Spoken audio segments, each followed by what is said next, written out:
వేసుకోవటం వలన మంచిగా ఉడికిపోయిద్దండి, తొందరగా ఉడికిద్ది, టేస్ట్ కూడా మారిద్దండి. పప్పు అంతా వేసేసుకున్నాక మూత పెట్టేసుకొని ఉడికించుకోవాలి.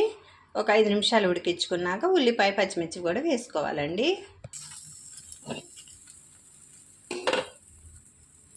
మంచిగా ఇలా ఉడుకుతున్నప్పుడు సన్నగా తరిగి పెట్టుకున్న ఈ ఆనియన్స్ని వేసేసుకోవాలి.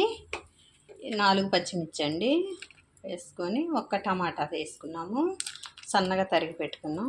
ఈ 3 వేసేసుకొని కొద్దిగా పసుపు వేసేసుకొని 1 నిమిషం పాటు అట్లా ఉడకనిచ్చుకోవాలి. ఈ శనగపప్పు అన్నది ఉట్టిగా ఉడికిపోయిద్దండి, తొందరగా ఉడికిపోయిద్ది. మూత పెట్టేసుకుందాం, కలిపేసుకొని